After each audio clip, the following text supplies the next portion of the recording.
உங்களுடைய இன்வெஸ்ட்மெண்ட்டுக்கு ஆனுவல் ரிட்டர்னாக 18% கிடைச்சதுன்னா நீங்கள் ஒரு கிங்குங்க. அதே 21% ரிட்டர்னுக்கு வந்துச்சுன்னா உங்கள் இன்வெஸ்ட்மெண்ட்டுக்கு நீங்கள் ஒரு பேரரசர். அப்படின்னு சொல்கிறது யாருன்னா, the great investor of India, stock market investor Rakesh Jhunjhunwala. அப்போ இந்த 18% ரிட்டர்னும் 21% ரிட்டர்னும் இவருக்கு மட்டும்தான் சாத்தியமா, சாமானியமான நம்மளுக்கு சாத்தியம் இல்லையா அப்படின்னு கேட்டால் இது எல்லாருக்குமே சாத்தியமான ஒரு வழி தான். அது என்னன்றது தான் நம்ம இந்த வீடியோவில் பார்க்க போகிறோம். So investment in trading and stock market என்பது ஒரு ரிஸ்க்கான விஷயந்தான். ஸோ இருந்தாலும் அது இந்த மாதிரி ஒரு பொறுப்புத்துறப்பில் சொல்ல வேண்டியது அவசியமாக இருக்கிறதுனால, ஸோ இதில் வரும் லாப நஷ்டம் அனைத்துக்கும் நீங்கள் தான் பொறுப்பு. ஆனால் இந்த வழியை மட்டும் நம்ம சொல்கிறோம். ஸோ இது என்ன வழி அப்படின்னு பார்த்தீங்கன்னா, so investment in mutual fund. So mutual ஃபண்டுன்னா என்ன அப்படின்றது உங்கள் எல்லாருக்கும் தெரிஞ்சிருக்கும். பட் இருந்தாலும் அது மியூச்சுவல் ஃபண்ட் என்ன அப்படின்றது நம்ம பார்த்தோம்னா, அதாவது நீங்கள் டைரெக்டாக ஸ்டாக் மார்க்கெட்டில் உங்களுடைய பணத்தை இன்வெஸ்ட்மெண்ட் பண்ணுறதுக்கு பதிலாக அதில் உங்களுக்கு என்ன ஷேர்ஸில் இன்வெஸ்ட் பண்ணுறது அப்படின்ற ஒரு ஐடியா இல்லாத இருக்கிறவங்களுக்கு இதுக்குன்னு சொல்லிட்டு ஒரு ஃபண்ட் கம்பெனி இருக்கும். அதாவது ஒரு திறமையான ஃபண்டு மேனேஜர்ஸை வச்சு இவங்க இந்த கம்பெனியை ரன் பண்ணுவாங்க. ஸோ அவங்க என்ன பண்ணுவாங்கன்னா, உங்ககிட்ட கலெக்ட் பண்ணிகிட்டு இருக்கிற பணத்தை அவங்க பார்த்தீங்கன்னா டைரெக்டாக ஸ்டாக்ஸில், அதாவது ஷேர்ஸில் தான் இன்வெஸ்ட் பண்ணுவாங்க. அதில் வர லாபத்தை நம்மளுக்கு கொடுப்பாங்க. ஸோ இதுதான் ஸோ மியூச்சுவல் ஃபண்டுன்றது என்னென்னா, நம்ம டைரெக்டாக மார்க்கெட்டில் பார்ட்டிசிபேட் பண்ணாமல் இன்டைரக்டாக பார்ட்டிசிபேட் பண்ணுறது தான் மியூச்சுவல் ஃபண்டுன்றது. ஓகேங்களா? இது உங்களுக்கு பல பேருக்கு தெரிஞ்சிருக்கும், பட் தெரியாதவங்களுக்காக தான் இந்த விளக்கத்தை கொடுக்கும். ஸோ இதில் என்னென்ன டைப்ஸ் ஆஃப் மியூச்சுவல் ஃபண்டு அப்படி இருக்குது அப்படின்னு பார்த்தீங்கன்னா, இண்டெக்ஸ் ஃபண்ட் இருக்குது. இண்டெக்ஸ் ஃபண்டுன்னா என்ன, அதுக்கு அடுத்தது செக்டார் ஃபண்டு, மல்டி ஃபண்ட், இந்த மாதிரி இஎல்எஸ்எஸ் நீங்கள் நிறைய பெரும்பாலான பேர் கேள்விப்பட்டிருக்கோம். இப்போ hybrid fund, small mid and large கேப்னு இப்படி ஒரு பெரிய லெவல் செக்ரிகேஷன் பார்த்தீங்கன்னா ஒரு 6 டைப்ஸ் ஆஃப் ஃபண்ட் இருக்குது. இது ஒவ்வொன்றுக்கும் என்ன விளக்கம், இதெல்லாம் என்ன அப்படின்றத நான் அடுத்தடுத்த இதில் உங்களுக்கு சொல்கிறேன். ஸோ டோட்டலாக இதில் பார்த்தீங்கன்னா நம்ம இப்போ மியூச்சுவல் ஃபண்டுனா என்னன்னு பார்த்துருக்கோம். அந்த மியூச்சுவல் ஃபண்டில் என்னென்ன டைப் ஆஃப் ஃபண்ட்ஸ் இருக்குது அப்படின்றத நான் இப்போ பார்த்துருக்கோம். ஸோ இப்போ இந்த மியூச்சுவல் ஃபண்டில் நான் இன்வெஸ்ட்மெண்ட் பண்ணால் எனக்கு என்ன கேரண்டி, நீங்கள் சொல்கிற அந்த 18% 21% ரிட்டர்னுக்கு என்ன பாசிபிள் அப்படின்னு நீங்கள் கேட்டிங்கன்னா, ஸோ இது பார்த்தீங்கன்னா ஒரு ப்ரூவன் ரெக்கார்ட் டேட்டா நான் எடுத்திருக்கேன். இந்த ப்ரூவன் ரெக்கார்ட் படி பார்த்தீங்கன்னா லாஸ்ட் 5 இயர்ஸ் அண்டு 7 இயர்ஸ், 5 வருஷத்துலேருந்து 7 வருஷம் டேட்டா படி என்னென்ன ஃபண்டு எவ்வளோ ரிட்டர்ன்ஸ் கொடுத்துருக்கு, அவங்களுடைய மார்க்கெட் கேபிட்டலைசேஷன் எவ்வளோ, அதோட எக்ஸ்பென்ஸ் ரேஷியோ எவ்வளோ அப்படின்றத தான் நான் இந்த ஸ்லைடில் காட்டியிருக்கேன். அதாவது இதுக்கெல்லாம் என்ன அர்த்தம் அப்படின்னு சொன்னீங்கன்னா, இப்போ ஒருத்தர் 1 வருஷம் பர்ஃபார்மன்ஸ் பண்ணலாம், 2 வருஷம் பர்ஃபார்மன்ஸ் பண்ணலாம். இப்போ லாஸ்ட்டாக நம்ம ஒரு ப்ரோக்ரஸ் ரிப்போர்ட் மாதிரி தான். ஸோ அப்போ ஒருத்தர் 5 வருஷமாக 7 வருஷமாக தொடர்ந்து பர்ஃபார்ம் பண்ணுறாருன்னா, அப்போ அவருடைய பர்ஃபார்மன்ஸ் மேலே நம்மளுக்கு ஒரு நம்பிக்கை வரும் இல்லையா? ஸோ அதனால தான் இந்த 5 வருஷத்துலேருந்து 7 வருஷம் ரெக்கார்டு நம்ம இங்கே கொடுத்துருக்கோம். இதில் ஏயுஎம் அப்படின்னு இருக்குது பார்த்தீங்களா கடைசியாக, அது என்னென்னா டோட்டலாக இவங்க எவ்வளோ அமௌண்ட்டை மெயின்டைன் பண்ணுறாங்க அப்படின்னு சொல்கிறது தான் அது. இது க்ரோரில் நீங்கள் பார்த்துக்கணும். ஓகேங்களா? அதாவது இவங்கக்கிட்ட டோட்டலாக இவங்க கலெக்ட் பண்ணி இவங்க மெயின்டைன் ரன் பண்ணிட்டு இருக்க அமௌண்ட்டோட வேல்யூ 17,220னா 17,220 கோடி இந்த கம்பெனி ரன் பண்ணிட்டு இருக்காங்க அப்படின்னு சொல்லிட்டு. ஸோ அப்படி இவங்க பண்ணிட்டு இருக்கிறதுல இப்போது நான் என்ன சொல்ல வரேன்னா, நீங்கள் ஒரு மியூச்சுவல் ஃபண்டில் இன்வெஸ்ட்மெண்ட் பண்ணணும் அப்படின்னு நம்ம முடிவு பண்ணிட்டதுக்கப்புறமா இன்றைக்கி இருக்கிறதுல எந்த ஃபண்டு எந்தெந்த செக்டாரில் இருக்கிறதுல எந்தெந்த கம்பெனியோட ஃபண்டு நல்லா பண்ணிகிட்ருக்காங்க அப்படின்றதுக்காக தான் நான் இந்த ஸ்லைடு. ஸோ இதில் பார்த்தீங்கன்னா ஃபஸ்ட்டு நம்ம ஃப்ளெக்ஸி கேப் ஃபண்டு அப்படின்னா என்னென்னா, இது டோட்டலாக அந்த ஃப்ளெக்ஸி கேப் அப்படின்றதுக்கு நான் ஒரு மீனிங் தெரிஞ்சுறேன். நீங்கள் நிறைய பேர் இந்த வீடியோவில் பார்க்குறவங்களுக்கு இந்த டீட்டெயில் எல்லாமே ஃப்ளெக்ஸி கேப்னா என்ன, ஃபோக்கஸ் ஃபண்டுனா என்ன, இந்த ஃபண்டோட மீனிங் தெரிஞ்சிருந்தாலும் நான் முழுக்க இது புதுசாக பார்க்குறவங்களுக்கும் இதை ஒரு அர்த்தம் தெரியணுன்றதுக்காக தான் இந்த வீடியோவை கொஞ்சம் டீட்டெயிலாக பண்ணணும்னு எல்லாத்துக்கும் நான் டோட்டலாக விளக்கத்தை சொல்லி பண்ணுறேன். ஸோ கொஞ்சம் இந்த வீடியோவோட லென்த்து அதிகமாக இருந்தாலும் நீங்கள் நியூ கமர்ஸ்க்காக நான் இந்த டோட்டலாக எக்ஸ்பிளைன் பண்ணி தான் பண்ணுறேன். ஃப்ளெக்ஸி கேப் ஃபண்டு அப்படின்னு என்னன்னா, அவங்க ஒரு இன்வெஸ்ட் பண்ணுறவங்களுக்கு அதாவது சிம்பிள் தான், ஃப்ளெக்சிபிள். அவங்க எல்லாருடைய ஃபண்டுலேயும் அவங்களோட இன்வெஸ்ட்மெண்ட் அமௌண்ட் இருக்கும் அப்படின்றது தான் அதோட அர்த்தம். ஸோ அந்த ஃப்ளெக்ஸி கேப் ஃபண்டில் நான் பர்ஃபார்மன்ஸ் வைஸ் ஒரு 4 ஃபண்டு நான் இங்கே மென்ஷன் பண்ணியிருக்கேன். அதில் பார்த்தீங்கன்னா லாஸ்ட் 5 இயர்ஸில் பராக்பரிக் ஃப்ளெக்ஸி கேப் ஃபண்டு பார்த்தீங்கன்னா 24% ரிட்டர்ன் கொடுத்துருக்கு. 7 இயர்ஸில் அப்படின்னு எடுத்துக்கிட்டிங்கன்னா 20% ரிட்டர்ன் கொடுத்துருக்காங்க. அப்படின்னா என்ன அர்த்தம்னா நீங்கள் வந்து ஒரு 1 lakh நீங்கள் வந்து இன்வெஸ்ட் பண்ணியிருக்கீங்க அப்படின்னா உங்களுக்கு வந்து ஆனுவல் ரிட்டர்ன் வந்து பார்த்தீங்கன்னா 24%னாவே எல்லாருக்கும் தெரியும். 24,000 ரூபாய், 1 லட்ச ரூபாய்க்கு ஒரு வருஷத்துக்கு 24,000 ரூபாய் அது வந்து ரிட்டர்ன்ஸ் கொடுத்துருக்கு ஃபார் 5 இயர்ஸ். 7 இயர்ஸ்க்குன்னு எடுத்துக்கிட்டிங்கன்னா 20% ரிட்டர்ன்ஸ் கொடுத்துருக்கு. ஓகேங்களா? ஸோ இது சிஏஜிஆர்னு சொல்லுவாங்க, அதாவது குமுலேட்டிவாக பார்க்குற ரிட்டர்ன்ஸ் இது. ஸோ இதில் அதுக்கு அடுத்துல எக்ஸ்பென்ஸ் ரேஷியோன்னு இருக்குது இல்லைங்களா, அந்த எக்ஸ்பென்ஸ் ரேஷியோன்றது ஒன்றும் கிடையாது. நீங்கள் இந்த ஃபண்டை முதலீடு பண்ணும்போது உங்களுக்கு பை அண்ட் செல் வாங்கும்பொழுது ஏற்படுற செலவினங்கள் அப்படின்றது தான் வந்து இந்த எக்ஸ்பென்ஸ் ரேஷியோ. இதை நீங்கள் பெருசாக வந்து அது சம் பர்சன்டேஜ் இருக்குது, அதெல்லாம் பெருசாக நீங்கள் கால்குலேட் பண்ணிக்காதீங்க, அது ஒன்றும் பெரிய விஷயம் இல்லை. ஸோ இந்த கம்பெனி இப்போ ஒரு எக்ஸாம்பிள் நான் ஃபஸ்ட்டு இருக்கிறதுல சொன்னேன் இல்லையா, பராக் பரிக் ஃப்ளெக்ஸி கேப் ஃபண்டு, அவங்க எவ்வளோ ரன் பண்ணிட்டு இருக்காங்க அப்படின்னு பார்த்தீங்கன்னா இவங்களை நம்பி 17,220 கோடி வந்து இந்த அமௌண்ட்டை இவங்க ரன் பண்ணிட்டு இருக்காங்க. அதாவது இந்த ஃபண்டு வந்து இந்த நிறுவனம் வந்து பார்த்தீங்கன்னா ரன் பண்ணிட்டு இருக்காங்க. ஸோ இதுதான் வந்து ஃப்ளெக்ஸி கேப் ஃபண்டு நீங்கள் சூஸ் பண்ணணும் அப்படின்னா ஃப்ளெக்ஸி கேப் ஃபண்டில் டாப்பாக இருக்கிறது வந்து பராக் பரிக் ஃப்ளெக்ஸி கேப் ஃபண்டு தான் இருக்குது. 24%லேருந்து 20% வரைக்கும் கொடுத்துருக்காங்க. அதுக்கு அடுத்தது பார்த்தீங்கன்னா யூடிஐ இருக்குது, அவங்களும் வந்து 22% கொடுத்துருக்காங்க 5 இயரில். அதுக்கப்புறம் டிஎஸ்பி ஃப்ளெக்ஸி கேப் ஃபண்டு 20% கொடுத்துருக்காங்க. ஸோ ஆவரேஜாக வந்து பார்த்தீங்கன்னா மினிமம் 18% கீழே யாருமே போடலை 5 இயர்ஸ் கம்பேர் பண்ணும்போது. ஸோ நெக்ஸ்ட்டு வந்து பார்த்தீங்கன்னா ஃபோக்கஸ்டு ஃபண்டு. ஃபோக்கஸ்டு ஃபண்டு அப்படின்னா இவங்க வந்து எப்படின்னா ஒரு குறிப்பிட்ட அதான் அந்த பேர்லேயே சொல்கிற மாதிரி குறிப்பிட்ட ஒரு செக்டாரை மட்டும்தான் இவங்க ஃபோக்கஸ் பண்ணியிருப்பாங்க. ஓகேங்களா? அதோட இன்டெப்த்தாக போய் பார்த்தீங்கன்னா அதில் எவ்வளோ பர்சன்டேஜ் அமௌண்ட் வந்து அந்த ஈக்விட்டியில் எவ்வளோ இருக்குது, பாண்டில் எவ்வளோ இருக்குது, கடன் பத்திரத்தில் எவ்வளோ இருக்குது அப்படின்றத அந்த இன்டெப்த்தாக அந்த இதில் வந்து அவங்க மென்ஷன் பண்ணியிருப்பாங்க. ஸோ ஃபோக்கஸ்டு ஃபண்டில் வந்து நீங்கள் முடிவு பண்ணீங்க, நான் ஃபோக்கஸ் ஃபண்டில் தான் இன்வெஸ்ட் பண்ணுறேன் அப்படின்னு முடிவு பண்ணிங்கன்னா அதில் யார் டாப்பாக இருக்கீங்கன்னா எஸ்பிஐ ஃபோக்கஸ்ட் ஈக்விட்டி ஃபண்டு பார்த்தீங்கன்னா 21% வந்து லாஸ்ட் 5 இயர்ஸில் ரிட்டர்ன் கொடுத்துருக்கு. ஸோ அவங்க 7 இயர்ஸில் எடுக்கும்போது 19% வந்து கொடுத்துருக்காங்க. செகண்ட் பார்த்தீங்கன்னா ஆக்சிஸ் ஃபோக்கஸ் 25 ஃபண்டு பார்த்தீங்கன்னா அவங்க 23% கொடுத்துருக்காங்க. நெக்ஸ்ட்டு வந்து எஃப்டி இந்தியா வந்து பார்த்தீங்கன்னா 18% கொடுத்துருக்காங்க. ஸோ இதுலேயும் பார்த்தீங்கன்னா டாப்பர் வந்து 21, அதுக்கு கீழே பார்த்தீங்கன்னா 18க்கு கீழே உங்களுக்கு குறையாது. ஸோ இந்த பர்சன்டேஜ் வந்து உங்களுக்கு ஆல்ரெடி தெரியும். 1 lakh நீங்கள் இன்வெஸ்ட் பண்ணியிருந்தீங்கன்னா 21% per year அப்படின்ற பட்சத்தில் உங்களுக்கு 21,000 ஒரு வருஷத்துக்கு ரிட்டர்ன் வந்திருக்கும். ஸோ நான் இப்போ ஏன் இதை சொல்கிறேன்னா, நீங்கள் வந்து நார்மல் ஒரு ஃபிக்ஸட் டெபாசிட் அப்படின்னு போகும்போது உங்களுக்கு இன்றைக்கி வந்து 5.5 to 6% அந்த ரேஞ்சில் தான் இருக்குது.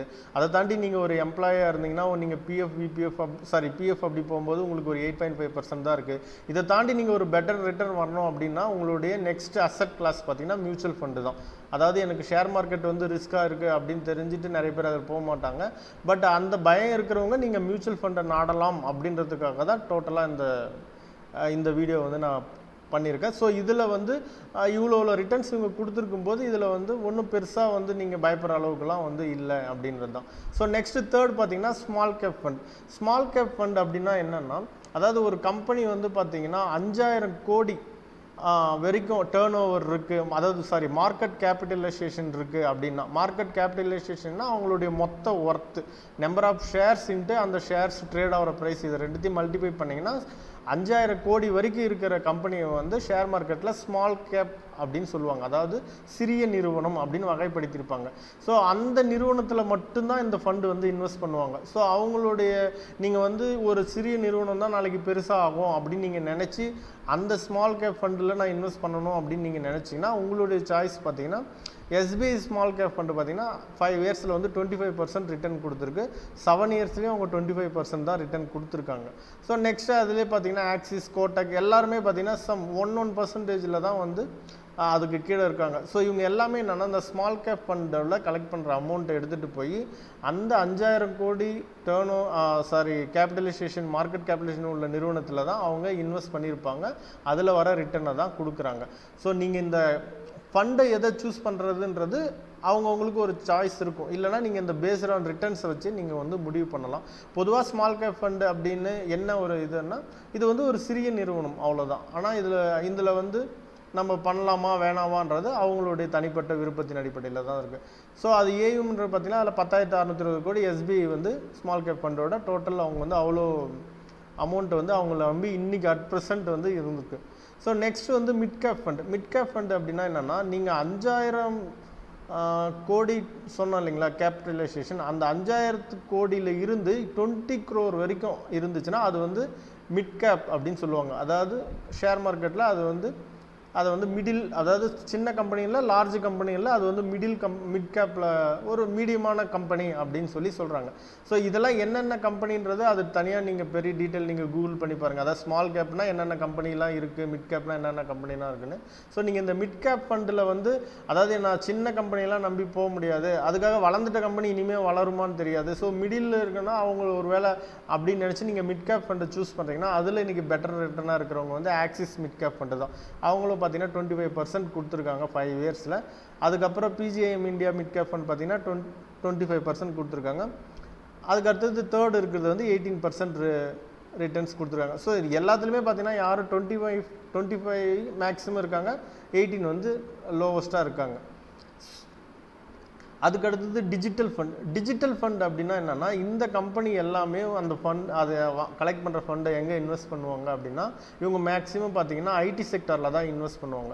ஸோ அதனால தான் வந்து டிஜிட்டல் ஃபண்ட் அப்படின்னு சொல்லுவாங்க. அதாவது எப்படின்னா, இப்போ நீங்கள் வந்து ஐடி கம்பெனி டைரெக்டாக போய் ஒரு டிசிஎஸோ ஒரு இன்ஃபோசிஸோ இல்லை நீங்கள் ஒரு விப்ரோவோ நீங்கள் வாங்கணும் அப்படின்னு நீங்கள் நினைக்கிறதுக்கு பதிலாக நீங்கள் இந்த டிஜிட்டல் ஃபண்டில் இன்வெஸ்ட் பண்ணிங்கன்னா இவங்க என்ன பண்ணுவாங்கன்னா, அந்த டோட்டலாக இருக்கிற எல்லா கம்பெனிலையும் சேர்த்து இவங்க இன்வெஸ்ட் பண்ணியிருப்பாங்க. நீங்கள் மீன்ஸ் என்ன, இது ஒரு கலவை மாதிரி தான். அவங்களுடைய ஃபண்டில் வந்து இன்ஃபோசிஸ்லையும் இன்வெஸ்ட் பண்ணியிருப்பாங்க, டிசிஎஸ்லையும் இன்வெஸ்ட் பண்ணியிருப்பாங்க, விப்ரோலையும் இன்வெஸ்ட் பண்ணியிருப்பாங்க. ஸோ அதான் வந்து டிஜிட்டல் ஃபண்ட். ஸோ டிஜிட்டல் ஃபண்டில் நீங்கள் இன்வெஸ்ட் பண்ணுறீங்கன்னா உங்களுடைய இன்வெஸ்ட்மெண்ட் மொத்தமாக ஐடி கம்பெனியில் தான் போயிருக்கு அப்படின்றது தான் அர்த்தம்.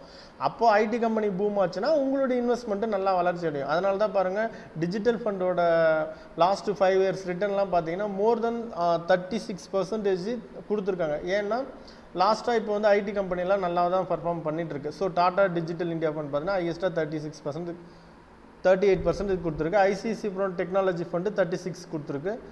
ஸோ எஸ்பிஐ டெக்னாலஜி ஃபண்டும் 32 கொடுத்துருக்கு. ஓகேங்களா. ஆனால் 7 இயர்ஸை கம்பேர் பண்ணும்போது எல்லாமே 24% தான் இருக்காங்க. ஸோ நீங்கள் வந்து ஒரு ஐடி செக்டார் போகணும் அப்படின்னா நீங்கள் இந்த டிஜிட்டல் ஃபண்டில் நீங்கள் இன்வெஸ்ட் பண்ணலாம். ஸோ இது இல்லாமல் அதர் ஃபண்ட் இருக்குது. அதர் ஃபண்ட் அப்படின்னா என்ன சொல்கிறேன்னா, நான் இது வந்து பர்ஃபார்மன்ஸ் வைஸ் தான் இருக்குது. நான் எடுத்துருக்கிறது எல்லாமே 24 அண்ட் அபோவ், அதே மாதிரி பெஸ்ட்டாக பர்ஃபார்மன்ஸ் பண்ணியிருக்கிறது தான், அதாவது பெஸ்ட் பர்ஃபார்மன்ஸ் பண்ணியிருக்கிற ஃபண்டு கம்பெனியை தான் நான் இங்கே வந்து கோட் பண்ணியிருக்கேன். ஸோ இது இல்லாமல் இதை தாண்டி அதர் ஃபண்ட்ஸ்ன்னு சொல்லுவாங்க. அது பார்த்திங்கன்னா இப்போது வந்து எமர்ஜிங் ப்ளூ சிப் ஃபண்ட் அப்படின்னு சொல்லி அது 24% கொடுத்துருக்கு. அப்போ ப்ளூ சிப் ஃபண்ட் அப்படின்னா என்னென்னா, இதெல்லாம் வந்து பெரிய கம்பெனி, ஆல்ரெடி வளர்ந்த கம்பெனியில் இவங்க இன்வெஸ்ட் பண்ணியிருப்பாங்க. ஸோ இதோட ரிட்டர்ன்ஸ் பார்த்தீங்கன்னா 24% மேலே இருக்குது. அதுக்கப்புறம் கனராவோட எமர்ஜிங் ஃபண்டு பார்த்தீங்கன்னா 22% இருக்குது. கோட்டக் ஈக்விட்டியோட அந்த ஃபண்டு பார்த்தீங்கன்னா 19% இருக்குது. அது இல்லாமல் மோதிலால் ஓஸ்வால் நாஸ்டாக் 100 ETF பார்த்தீங்கன்னா 30% இருக்குது. அது என்ன அர்த்தம்னா, அவங்க வந்து டைரெக்டாக நாஸ்டாக்ல இருக்கிற கம்பெனியில் அவங்க இன்வெஸ்ட் பண்ணியிருப்பாங்க. அதில் வர ரிட்டர்ன்ஸ், உங்களுடைய பணம் எல்லாமே அங்கே ரிட்டர்ன்ஸ் ஆகிருக்கும். ஸோ இந்த ஃபண்டு அப்படின்ற அந்த நேம் என்ன அர்த்தம்னா, உங்கள் பணம் எங்கே இன்வெஸ்ட் பண்ண போகிறாங்க அப்படின்றது தான் அர்த்தம். அதில் நான் சொல்லியிருக்கிற இந்த 4-5 ஃபண்டு நிறுவனங்கள் வந்து இந்த லெவலுக்கு பர்ஃபார்ம் பண்ணியிருக்கு அப்படின்றதுக்காக தான் நான் இதை வந்து எடுத்திருக்கேன். ஸோ இப்போ இந்த சார்ட் என்ன சொல்ல வருது அப்படின்னா, நீங்கள் வந்து 18% ரிட்டர்னும் 24% ரிட்டர்னும் பாசிபிளா அப்படின்னு நீங்கள் கேட்குறீங்க அப்படின்ற கொஷின் மார்க்குக்கு தான் இது ஆன்சர். ஸோ மியூச்சுவல் ஃபண்ட் நிறுவனங்கள் லாஸ்ட் 5 வருஷத்துலேருந்து 7 வருஷத்துக்கு இவ்வளோ ரிட்டர்ன்ஸ் கொடுத்துருக்காங்க அப்படின்றது தான். இதை நீங்கள் கிராஸ் செக் பண்ணிக்கலாம். ஸோ இது வந்து பியூர்லி வந்து மியூச்சுவல் ஃபண்ட் இன்வெஸ்ட் பண்ணணும், ஆனால் எது பெஸ்ட்டு ஃபண்டு அப்படின்னு தெரியாதவங்களுக்கு கண்டிப்பாக இது வந்து ஒரு பெஸ்ட்டு சொல்யூஷனாக இருக்கும் இந்த சார்ட். ஸோ இப்போ நான் இதில் வந்து ஒரு நிறைய டேட்டா எடுத்திருக்கேன். சரிப்பா 5 வருஷம் சொல்லிட்டேன், 7 வருஷம் சொல்லிட்டேன், அப்போ அதுக்கு முன்னாடிலாம் நடந்துச்சா நம்ம கேட்போம் இல்லையா, எவ்வளோ நாளா அப்படின்னு சொல்லிட்டு. ஸோ நான் என்ன அதுக்கு தான் இந்த ஸ்லைடு என்னன்னு சொன்னால், நான் மேக்ஸ் டு மேக்ஸ், அதாவது 20 இயர்ஸ் அந்த ஃபண்டு அது ஓப்பன் பண்ணதில் இருந்து அப்படி நம்ம ஒரு டேட்டா எடுக்கும்போது எவ்வளோ வந்து அவங்க வந்து உண்மையாகவே இது ஒரு லாங் ரன்னாக பார்க்குறோம். இப்போ நான் ஒரு 20 வருஷத்துக்கு ஒரு லாங் டேர்ம் இன்வெஸ்ட்மெண்ட் பண்ணுறேன் அப்படின்னா அப்போவுமே தேருமா அப்படின்னா, அப்போ இதுக்கு முன்னாடி 20 வருஷமாக அது தேறி இருந்தால் தேரும் அப்படின்றது தான் ஸோ அர்த்தம். அதனால தான் இன்னும் ஒரு ப்ரீவியஸாக ஒரு டேட்டா எடுத்து நான் என்ன சொல்கிறேன்னா, லாஸ்ட் 22 இயர்ஸோட டேட்டா வந்து நம்ம இங்கே வந்து பண்ணியிருக்கோம். ஸோ அந்த 22 இயர்ஸில் இதில் கொஞ்சம் வந்து உங்களுக்கு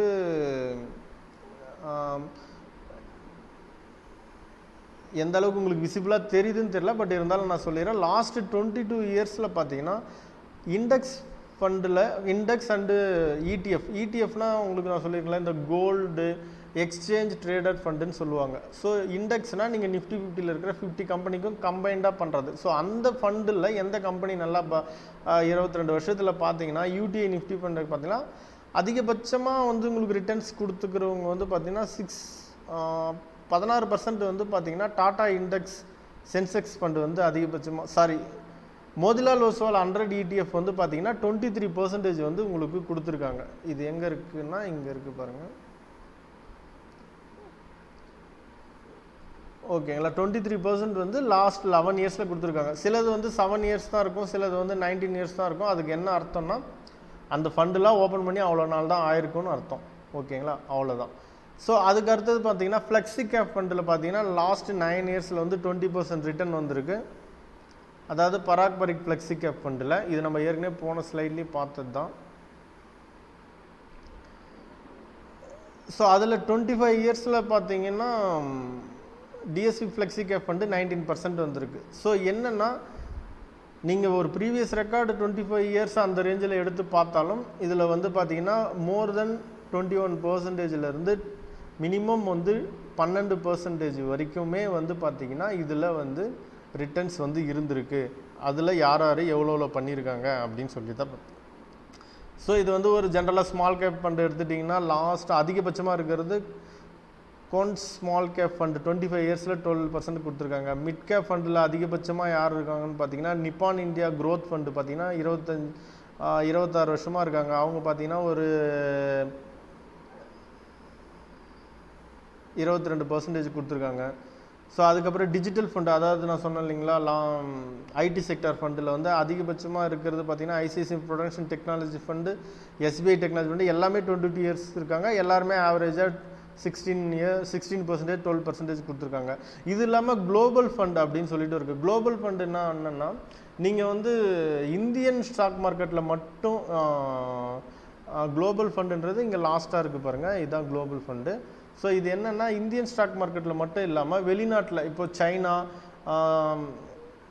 யூஎஸ் இந்த மாதிரி கண்ட்ரியில் இருக்கிற கம்பெனியில் இன்வெஸ்ட் பண்ணணும் அப்படின்னா அதுக்கு ஒரு ஃபண்டு வச்சுருக்காங்க. அந்த ஃபண்டின் அடிப்படையில் பார்த்தீங்கன்னா Edelweiss green China equity fund, greater China equity fund பார்த்தீங்கன்னா 12 இயர்ஸில் வந்து அவங்க 12% எல்லாம் அதிகம் ரிட்டர்ன்ஸ் கொடுத்துருக்காங்க.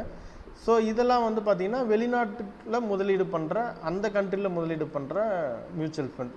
ஸோ இந்த ஸ்லைடு உங்களுக்கு ஒரு வேளை எனக்கு வந்து மியூச்சுவல் ஃபண்டில் இன்வெஸ்ட் பண்ணணும் இது வந்து இப்போ ஓரளவுக்கு கிளாரிட்டியாக தெரியல அப்படின்னா நீங்கள் யாராவது வந்து நான் என்னுடைய மெயில் ஐடி டிஸ்கிரிப்ஷன் கொடுக்குறேன், அந்த ஐடிக்கு நீங்கள் வேணும் அப்படின்னு சொல்லிட்டு நீங்கள் இது பண்ணிங்கன்னா நான் உங்களுக்கு வந்து இது ஸ்லைடை வந்து அமுச்சு விட்றேன் உங்களுக்கு தனிப்பட்ட முறையில். இல்லைனா ஓரளவுக்கு உங்களுக்கு ஜூம் பண்ணி பார்க்க முடிஞ்சால் நீங்கள் வந்து பார்த்துக்குங்க. ஸோ நம்ம என்னென்னா இதில் சொல்ல வர்றது என்னென்னா டோட்டலாக வந்து எந்தெந்த ஃபண்டு வந்து மியூச்சுவல் ஃபண்டு அப்படின்றது நீங்கள் நினைக்கிற அளவுக்கு பயப்படுற அளவுக்கான ஒரு விஷயமும் கிடையாது. நீங்கள் டைரெக்டாக ஸ்டாக் மார்க்கெட்டில் இன்வெஸ்ட் பண்ணுறதுக்கு பதிலாக ஒரு ஃபண்டு கம்பெனி, ஒரு ஃபண்டு மேனேஜர், இவங்க ஒரு ஃபண்டு மேனேஜரை வச்சு தான் ரன் பண்ணுவாங்க. அந்த ஃபண்ட் மேனேஜர் மூலிமா நீங்கள் வந்து ஒரே ஒரு கம்பெனி இல்லாமல் அந்த செக்டாரில் நீங்கள் இன்வெஸ்ட் பண்ணுறீங்க, அதுதான் மியூச்சுவல் ஃபண்ட் அப்படின்றது. ஸோ அதில் ரிட்டர்ன்ஸ் 18% நான் சொன்ன மாதிரி அந்த பர்சன்டேஜ் ரிட்டர்ன் வருமா அப்படின்னா நிறைய கம்பெனி மியூச்சுவல் ஃபண்ட்ஸ் நிறுவனங்கள் நிறைய நிறுவனங்கள் இருக்குது. ஆனால் எல்லாமே பர்ஃபார்மன்ஸ் பண்ணுது அப்படிலாம் சொல்ல முடியாது. அதனால தான் எந்தெந்த கம்பெனி எப்படி பண்ணுது அப்படின்றதுக்காக தான் இந்த ஸ்லைடு வந்து நான் இந்த டேட்டா எடுத்து போட்டிருக்கேன். ஸோ நீங்கள் ஒரு மியூச்சுவல் ஃபண்ட் ஆல்ரெடி நீங்கள் இன்வெஸ்ட் பண்ணியிருக்கீங்க அப்படின்னா இந்த லிஸ்ட்டில் உங்களுடைய ஃபண்டு இருக்கா அப்படின்றத பாருங்கள். இல்லை நீங்கள் புதுசாக ஸ்டார்ட் பண்ண போகிறீங்க அப்படின்னு சொன்னால் நீங்கள் இந்தந்த ஃபண்டெல்லாம் நீங்கள் கன்சிடர் பண்ணலாம் அப்படின்றதுக்காக தான் நான் இந்த வீடியோ வந்து நான் வந்து பதிவு பண்ணுறேன். ஸோ திரும்ப நான் கடைசியாக ஒரு வாட்டி சொல்லிக்கிறேன், நான் வந்து ஒரு NISM சர்டிஃபைடு எம்எஃப்டினா மியூச்சுவல் ஃபண்ட் டிஸ்ட்ரிபியூட்டர் அப்படின்னு சொல்லுவாங்க. ஸோ பட் இது நான் ஒரு நாலேஜுக்காக தான் நான் போடுறேனே தவிர எனக்கு நேரடியாகவோ மறைமுகமாகவோ இந்த நிறுவனங்களுக்கும் எனக்கும் எந்த ஒரு தொடர்பும் கிடையாது அப்படின்றத மறுபடியும் ஒரு வாட்டி கூறிக்கொள்கிறேன். இது முழுக்க ஒரு எஜுகேஷ்னல் பர்பஸ்க்காக பதிவிடும் வீடியோ தான். இந்த வீடியோ உங்களுக்கு கண்டிப்பாக பிடிச்சிருக்கும் நம்புகிறேன். உங்களுக்கு இந்த வீடியோ பிடிச்சிருந்துச்சுன்னா நீங்கள் லைக் பண்ணுங்கள், ஷேர் பண்ணுங்கள், கமெண்ட் பண்ணுங்கள். மேலும் இது வேறு ஏதாவது சம்மந்தமாக டவுட்